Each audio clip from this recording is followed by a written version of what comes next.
Los tanques alemanes ganaron fama luego de la Segunda Guerra Mundial por las increíbles y gigantescas bestias que llegaron a producir. Uno de los más pesados fue el Ferdinand, que en su primera fase alcanzaba las 68 toneladas de peso, y que posteriormente superó las 70, pero este no fue el primer tanque superpesado en ser empleado por algún ejército, pues más de 20 años antes de su creación, los franceses ya habían logrado crear el primer blindado en pesar la extraordinaria cifra de 70 toneladas en el marco de la Primera Guerra Mundial, y hoy, de la mano de su anfitrión de Auslanda, exploraremos la historia, concepción e historial de servicio del Char 2C, el blindado más grande jamás producido.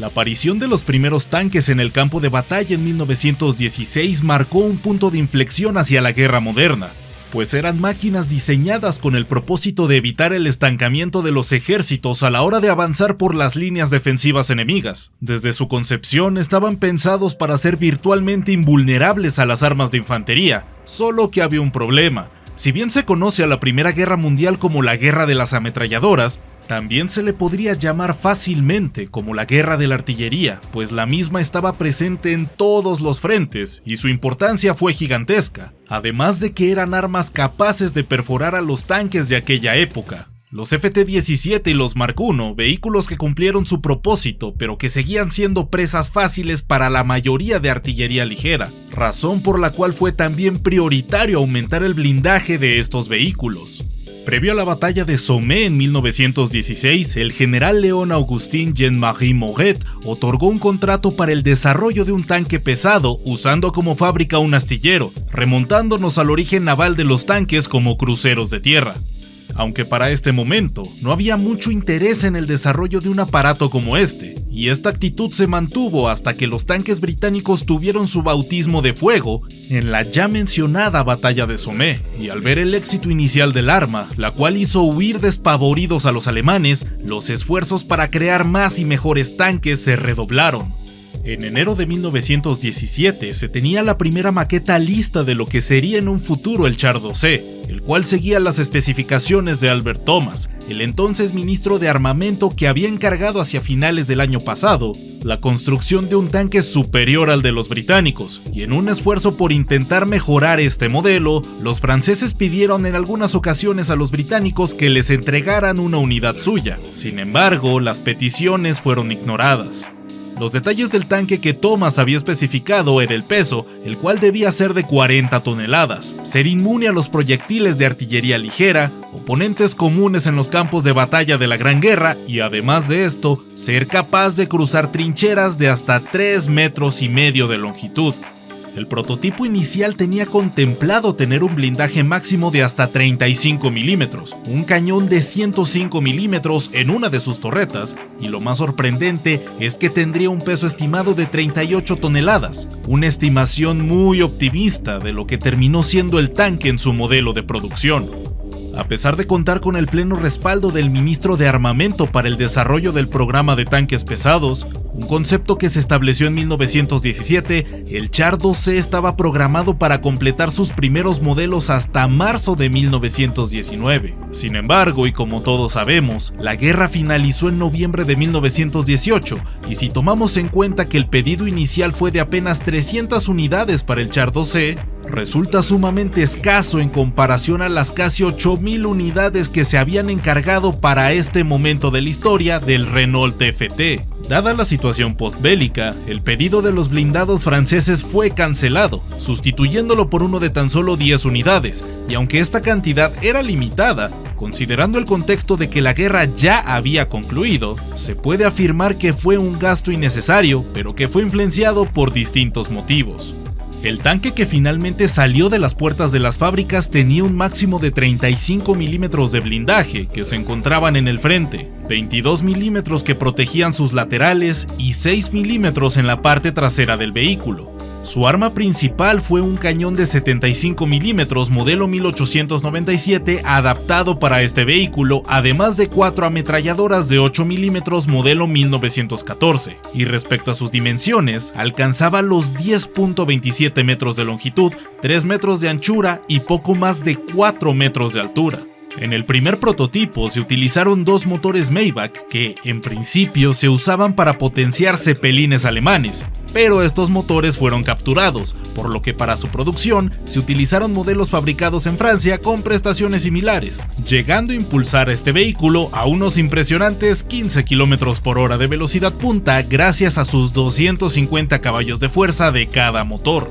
Y si bien en comparación con los tanques usados en el siguiente gran conflicto europeo dejaban muy atrás esta velocidad, para su momento no era nada despreciable, especialmente tomando en cuenta el peso, el cual alcanzó la colosal cifra de 69 toneladas. En comparación, un Tigre 1 de la Segunda Guerra Mundial pesaba apenas 57, y si lo comparamos con su contemporáneo FT-17, el Char 2C pesaba más de 10 veces lo que su compañero de batalla. Y si bien estas dimensiones suenan impresionantes ya con esta comparativa, son aún más sorprendentes cuando realizamos una comparación con, por ejemplo, el Panzer 8 Maus, aquel superpesado alemán que si bien no pasó de los prototipos, a diferencia de este blindado galo que sí entró en producción, él mismo lo superaba en cuanto a grandeza. Pues el Maus tenía 18 centímetros menos de largo y casi medio metro menos de alto. Recordemos también que el Maus es producto de un diseño 20 años más joven, por lo que sus características son considerablemente distintas,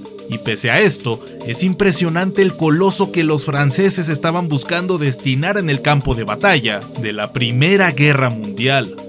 Debido a su tamaño tan imponente, requería una tripulación de 12 hombres para rendir a pleno funcionamiento, los cuales eran el comandante, el conductor, artillero, cargador, operador de radio, mecánico, el asistente del mecánico, un electricista y 4 operadores para las ametralladoras situadas a lo largo y ancho del vehículo. El encargo de los 10 superpesados franceses había sido realizado en abril de 1919 y se tuvieron listos hasta 1921.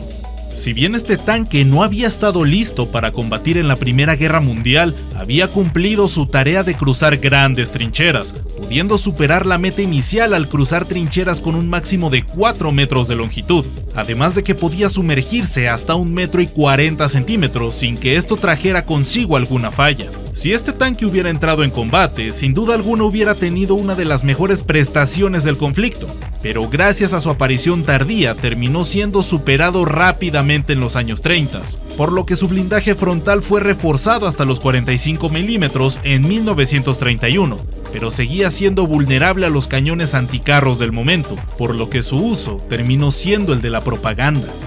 Los Char 2C fueron asignados al batallón de tanques número 51 en 1939, año en el que estalló la Segunda Guerra Mundial con el objetivo de ser presentados en espectáculos y películas para elevar la moral francesa y hacer ver a su población que su ejército disponía de colosales aparatos que serían incapaces de ser destruidos por el enemigo. Nada más alejado de la realidad, pues sus colosales dimensiones los hubieran convertido en una presa fácil, razón por la cual nunca vieron combate, pero cuyo valor publicitario fue bien aprovechado, pues se les nombró a cada uno como las antiguas regiones de Francia en los números que van del 90 al 99. Provenza, Alsacia y Bretaña son solo algunos ejemplos de los nombres que recibieron estos blindados. Luego de la guerra de Broma, los alemanes comenzaron la operación Fall Haute, es decir, la invasión a suelo francés, en donde se movieron rápidamente, escenario en el que el Char 2C no tendría oportunidad de igualar las capacidades de desplazamiento de sus rivales germanos, por lo que fueron rápidamente puestos fuera de peligro, debido a que su fama en aquel momento valía más que los propios tanques, y por supuesto cualquier ayuda que pudieran prestar en el frente, por lo que fueron transportados fuera del campo de batalla para evitar su captura. El 12 de junio de 1940 se dio la orden de enviar los tanques al sur del país por transporte ferroviario, y en total, 6 tanques que no habían sufrido problemas mecánicos fueron preparados para su evacuación hasta un lugar seguro. Pero esta tarea no pudo completarse debido a que los alemanes habían bloqueado las líneas ferroviarias exitosamente, por lo que el destino de los colosos franceses fue el de ser destruidos por su propia tripulación, exceptuando a Champagne, el tanque con el número 99, cuya carga explosiva no reventó y fue capturado en óptimas condiciones por los alemanes, quienes lo llevaron a Berlín como trofeo de guerra y cuyo destino final tras la batalla de Berlín de 1945 es incierto, pero se cree que fue desmantelado para usar su metal en otros blindados. y el resto de los tanques tuvieron el destino de ser usados como diana de tiro para probar las armas antitanque de los alemanes. El Char 2C fue un tanque que llegó demasiado tarde al primer conflicto de escala mundial y que sin duda causó más problemas de los que ayudó a resolver, pues su diseño no solo quedó obsoleto para cuando inició la Segunda Guerra Mundial, sino que tenía una autonomía máxima de 150 kilómetros antes de presentar una falla mecánica, por lo que era un vehículo que requería constante y costoso mantenimiento. La historia de este desproporcionado blindado no solo nos demuestra que más grande no siempre es mejor, sino que por otro lado, más grande también equivale a más torpe, complejo, lento y problemático en líneas generales para casos como este. Una lección que si bien los alemanes pudieron aprender, como ya hemos visto en este mismo canal con algunas de sus grandes monstruosidades, parece que fue algo que decidieron ignorar. Lo que se puede concluir de manera positiva del mismo es que al igual que el IS-3 de producción soviética, pese a llegar demasiado tarde para combatir, se convirtió en una muy importante y exitosa herramienta de propaganda, pues incluso a día de hoy, un tanque de unas dimensiones tan monstruosas como este nos dejaría un impacto notable por simplemente el tamaño que llegó a tener.